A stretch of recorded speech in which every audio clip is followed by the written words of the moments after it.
मैं एक अंधेरे कमरे में बैठी अपनी किस्मत को कोस रही हूँ।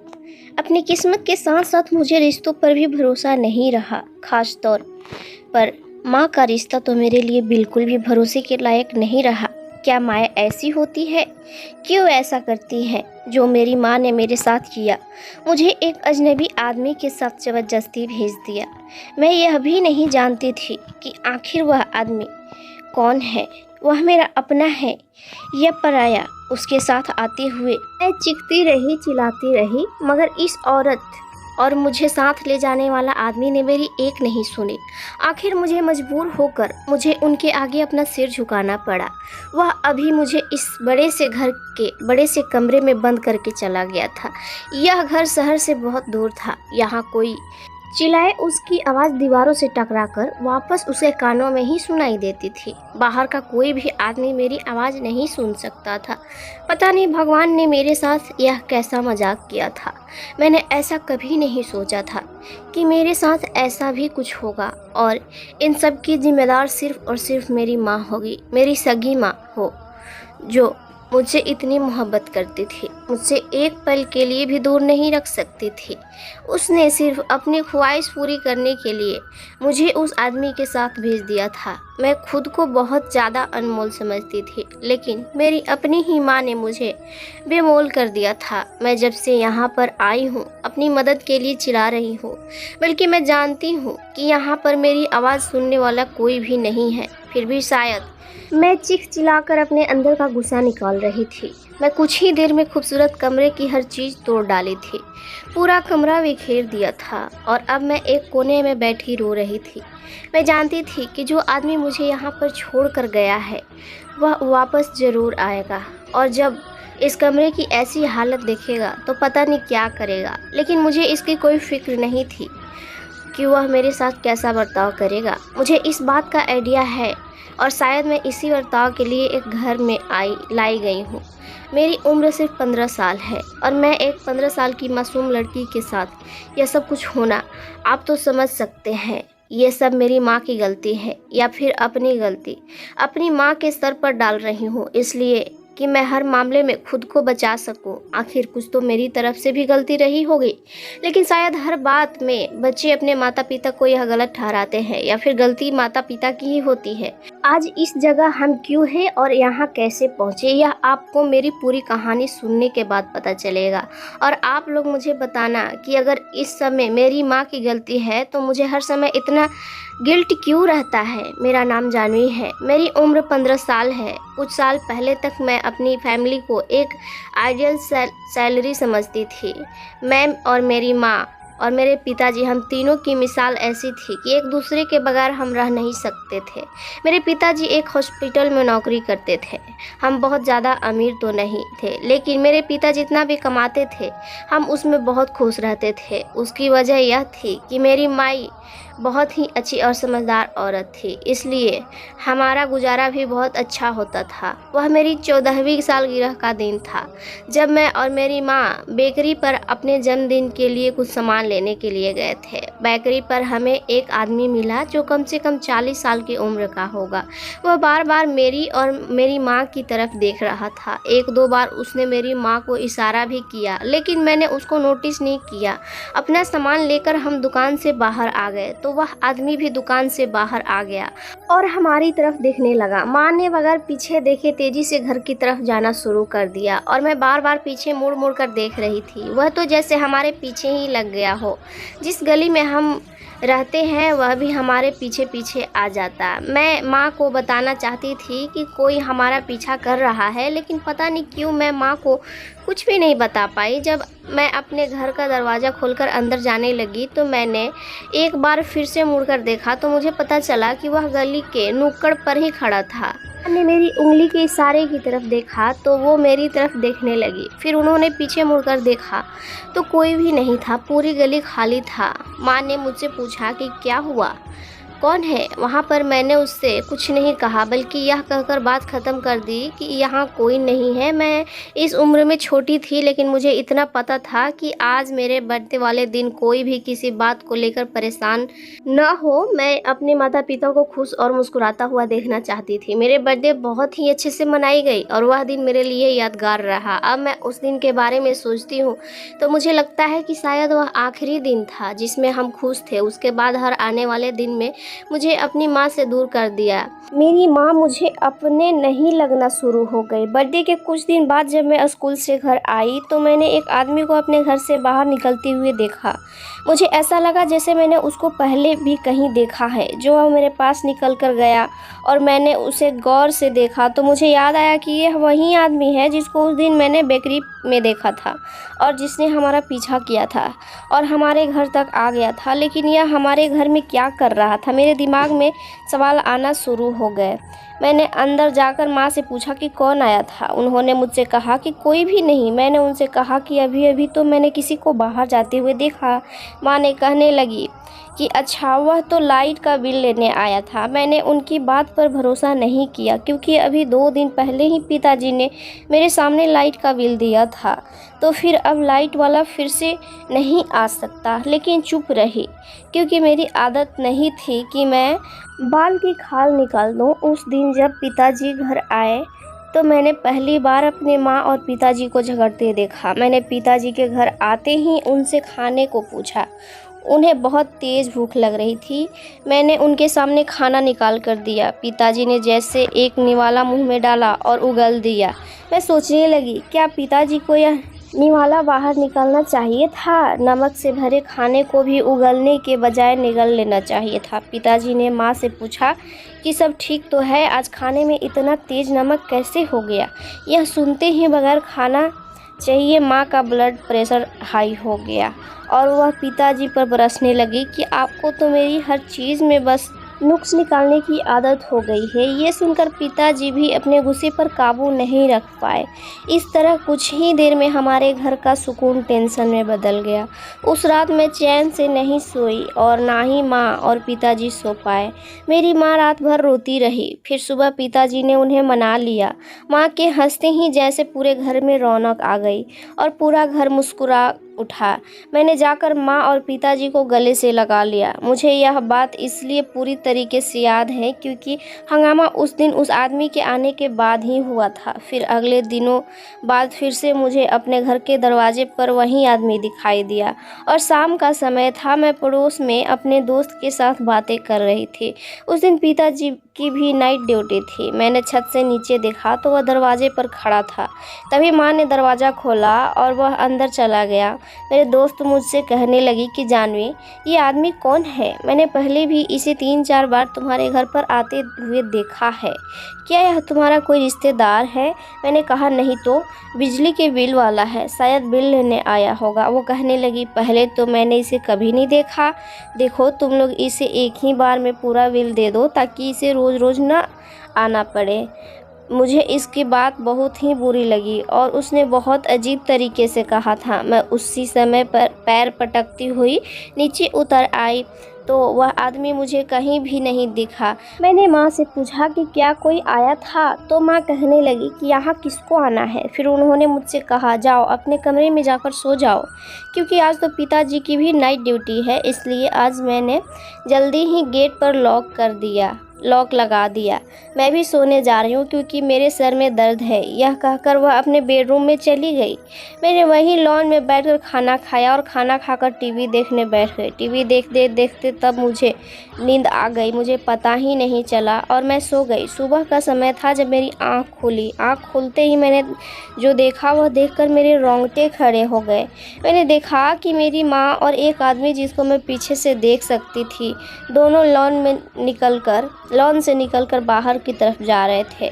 मैंने अपनी माँ को भी पीछे की तरफ देखा। उनके लंबे और बिखरे हुए बाल थे। मुझे ऐसा लगा जैसे मैं कोई सपना देख रही हूँ या फिर आज पिताजी जल्दी तो घर पर नहीं आए। लेकिन यह आदमी मेरे पिताजी जैसा नहीं लगता था।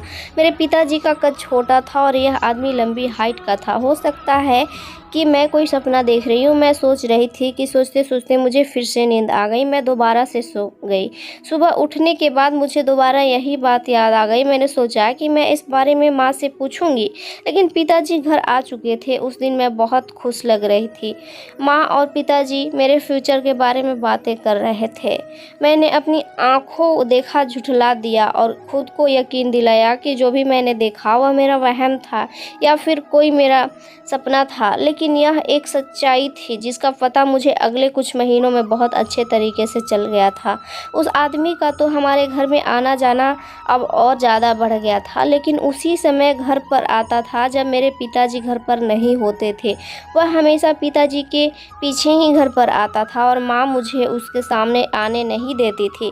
जैसे ही वह आदमी हमारे घर पर आता, पिताजी तो अपने काम पर ही होते थे। एक बार मैंने अपनी माँ से उस आदमी के बारे में पूछा कि यह कौन है।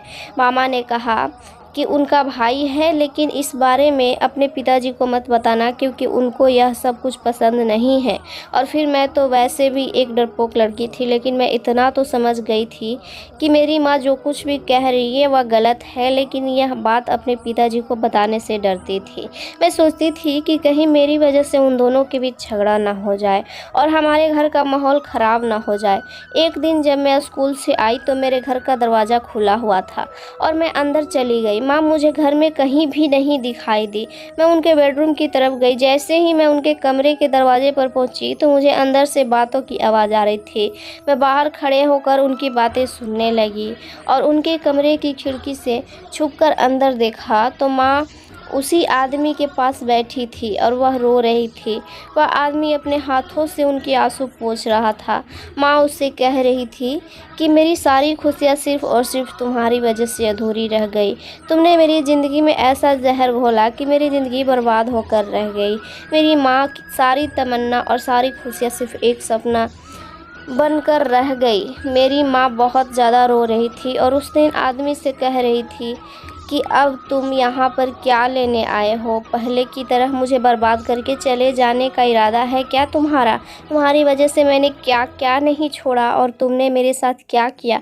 वह आदमी मेरी माँ का हाथ पकड़कर उन्हें तसल्ली देने लगा और मेरी माँ से कहने लगा, तो तुम अब फिक्र मत करो, अब मैं आ गया हूँ ना, मैं सब कुछ ठीक कर दूँगा।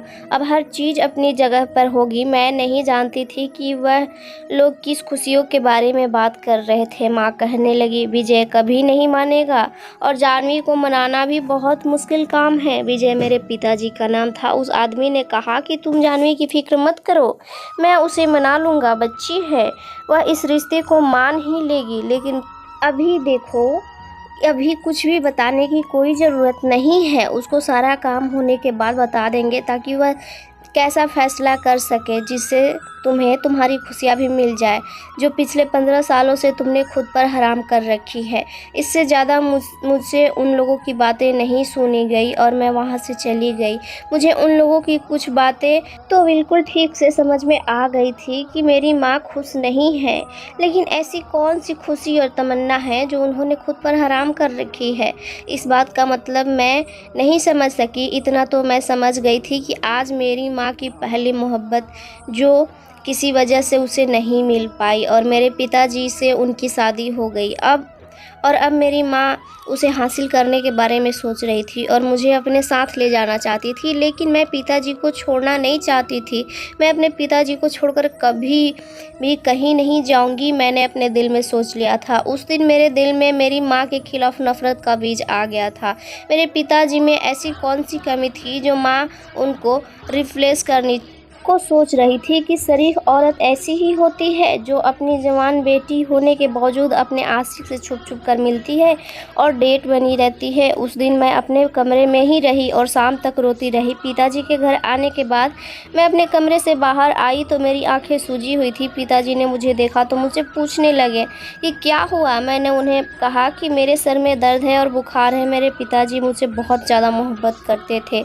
मेरी माँ भी मुझसे कम मोहब्बत नहीं करती थी, लेकिन अब उनकी मोहब्बत कोई और था। माँ ने जानबूझकर मुझे इग्नोर किया और पिताजी के लाड उठा रही थी। इस समय मुझे वह बेहद ही दोगली इंसान लग रही थी। एक तरफ तो वो अपने पुराने आशिक से मीठी मीठी बातें कर रही थी और दूसरी तरफ पिताजी के साथ मोहब्बत की एक्टिंग कर रही थी। उनसे ज़्यादा बुरा मुझे इस समय कोई नहीं लग रहा था। फिर उसके कुछ दिन बाद जब मैं लॉन में बैठी टीवी देख रही थी कि किसी ने बाहर के दरवाजे की बेल बजाने शुरू की। मैं बाहर गई तो मेरी माँ का वह आशिक था। मुझे देखते ही कहने लगा कि तुम्हारी माँ कहाँ है। उसके चेहरे का रंग उड़ा हुआ था। मैंने उससे कहा कि क्या काम है तुम्हें माँ से, अगर कोई काम है तो मुझे बताओ। वह मुझे एकदम पीछे करके अंदर चला गया। माँ किचन में खाना बना रही थी। उसका नाम लेकर उन्हें आवाज़ देने लगा। कहने लगा, सानवी कहाँ हो, जल्दी बाहर आओ। उसकी आवाज़ सुनकर मेरी माँ उल्टी सीधी भागती हुई बाहर आई और पूछने लगी कि क्या हुआ, तुम क्यों परेशान हो विक्की। मैं भी वहीं खड़ी हो गई। आज मुझे कमरे में या छत पर जाने को कोई नहीं कहा गया, लेकिन कहने लगा, सानवी विजय को सब कुछ पता चल गया है। मैं तुमसे मिलता हूँ। वो मेरी जान का प्यासा हो गया है, लेकिन अब मैं यहाँ से जानवी को लिए बगैर नहीं जाऊँगा। उसने मेरी तरफ देखा तो मैं एकदम से सहम गई। टेंशन में मैं कहाँ से बीच में आ गई थी, मैं नहीं जानती थी। माँ ने कहा कि यही ठीक रहेगा, इससे पहले कि पीछे घर है, तुम जानवी को लेकर यहाँ से चले जाओ। मैं पीछे सारी बात संभाल लूँगी। कुछ दिनों की ही तो बात है, मैं विजय को समझा लूँगी, फिर तुम और जानवी हमसे मिलने आ सकते हो।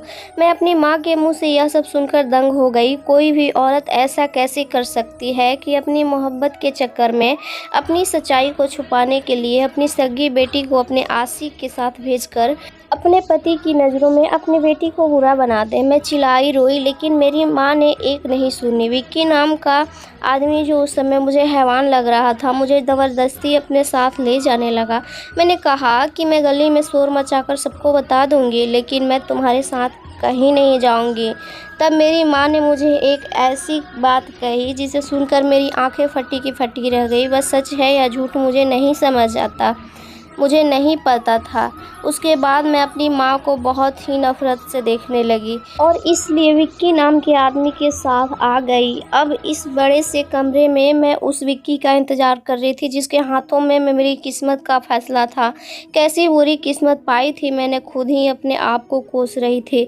रात का पता नहीं कौन सा समय था। बाद में इस कमरे का दरवाज़ा खोलकर अंदर आया और पूरे कमरे को देखने लगा। वह आदमी मेरे पास आकर बैठ गया। मैंने उसे कुछ भी नहीं कहा। मेरी किस्मत का तो फैसला हो चुका था, अब मैं उससे क्या कहती। उसने मेरे हाथ पकड़कर अपने हाथ में ले लिए। मैंने हाथ छुड़ाने की कोशिश भी की नहीं, क्योंकि मैं थक चुकी थी। मैंने खुद को हालतों पर छोड़ दिया था। वह कहने लगा कि तुम जानती हो कि मैं तुमसे कितना प्यार करता हूँ। इतना प्यार तो मैं अपनी पत्नी से भी नहीं करता जितना मैं तुमसे करता हूँ।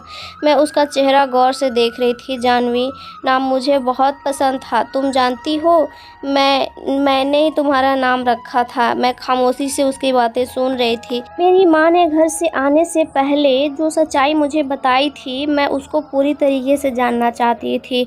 वह कहने लगा कि मेरी शादी ज़बरदस्ती हुई थी क्योंकि मेरी बहन की नंद मुझे पसंद करती थी, लेकिन मैं उसे बिल्कुल भी पसंद नहीं करता था। मेरी मोहब्बत तो कोई और था और वह कहीं और मेरा इंतज़ार कर रही थी। लेकिन मेरे बहनोई ने शर्त रख दी थी कि जब तक मैं उसकी बहन से शादी नहीं करूँगा, वह भी मेरी बहन को शादी करके नहीं लेकर जाएगा। मुझे मजबूरन अपनी बहन के नंद से शादी करनी पड़ी। मेरा बहनोई मेरी बहन से शादी करके 2 साल के लिए बाहर चला गया था। मैं भी 3 महीने अपनी पत्नी के साथ रहने के बाद मुंबई चला गया था, जहां मेरी मोहब्बत, मेरा प्यार मेरी इंतज़ार कर रही थी। तो मुझे पता चला कि उसने किसी और से शादी कर ली और वह दूसरे शहर चली गई। कुछ महीने बाद जब मैं वापस आया तो मुझे पता चला कि मेरी पत्नी प्रेग्नेंट हैं, लेकिन मैंने उस लड़की को ढूंढने नहीं छोड़ा था जिससे मैं मोहब्बत करता था। आखिरकार वो मुझे मिल ही गई। जब वह मुझे मिली तो उसकी हालत इतनी ख़राब थी कि मैं बता नहीं सकता। उसके पति ने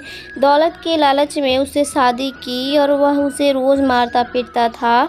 एक दिन उसे मार कर घर से निकाल दिया। मेरे घर का एड्रेस उसके पास था। जो मेरे घर पर आई तो मैं उसे देखकर हैरान रह गया। मेरी पत्नी ने कहा कि मैं फ़ौरन उसे अपने घर से निकाल दूँ, लेकिन उसकी हालत बहुत ज़्यादा ख़राब थी और वह मुझसे मदद मांग रही थी। ऐसी हालत में मुझे कैसे निकाल सकता था। मेरी पत्नी मुझसे नाराज़ होकर अपने मायके चली गई। कुछ दिन बाद उसने एक बच्चे को जन्म दिया और उसका देहांत हो गया। मेरे बहनोई को जब पता चला कि यह सब कुछ मेरी वजह से हुआ है तो उसने मुझे जान से मारने की कसम खा ली। मेरी बहन ने मुझे फ़ोन करके कहा कि मैं उस लड़की को लेकर वापस मुंबई चला जाऊं। मेरी बेटी को और यहाँ के हालात को वो संभाल लेगी, लेकिन मैं अपनी बेटी और बहन को बहुत ज़्यादा याद करता था। मैं बहुत ज़्यादा उदास रहता था। आज 12 साल बाद मैं वापस आया हूँ और चोरी छुपकर अपनी बहन से मिलने लगा। मैंने अपनी बेटी को भी देख लिया। उसे देखकर मुझे बहुत ज़्यादा खुशी हुई, लेकिन अब सब कुछ मेरे बहनोई को पता चल गया है और वह अपनी कसम पूरी करने के लिए मुझे ढूंढता फिर रहा है। उसने भी कसम खा रखी है, वह मेरी बहन के करीब नहीं जाएगा जब तक कि वह मेरा खून ना कर दे। मेरी बहन यानी कि तुम्हारी माँ, असल में वह तुम्हारी बुआ है और मेरी बहन है तो 15 साल से अपने पति और अपने भाई के बीच फंसी हुई है। वह अपनी बात कहकर चुप हो गए। उनके आंसू उनके गले से गिरने लगे। मैंने अपने हाथों से उनके आंसू साफ किए। मैंने अपनी माँ को कितना गलत समझा। इनकी बात सुनकर मुझे अपनी गलती का एहसास हुआ और मैं अपनी गलती पर बहुत ज़्यादा शर्मिंदा हूँ। मैंने अपने पिता से वादा किया कि मैं सब कुछ ठीक कर दूँगी। अपने पिताजी से कहूँगी अपनी कसम तोड़ दे, जो होना था वो हो गया। आपकी बहन वापस नहीं आ सकती।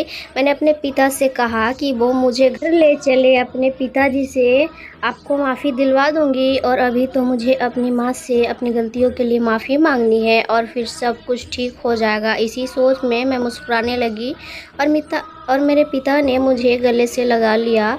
दोस्तों, उम्मीद करती हूँ कि आपको हमारी कहानी पसंद आई होगी। कहानी पसंद आई है तो वीडियो को लाइक करें। चैनल को पढ़ना है तो चैनल को सब्सक्राइब करें और हाँ, नोटिफिकेशन बेल ज़रूर दबाएं ताकि अगली अपडेट सबसे पहले आप तक पहुँचे।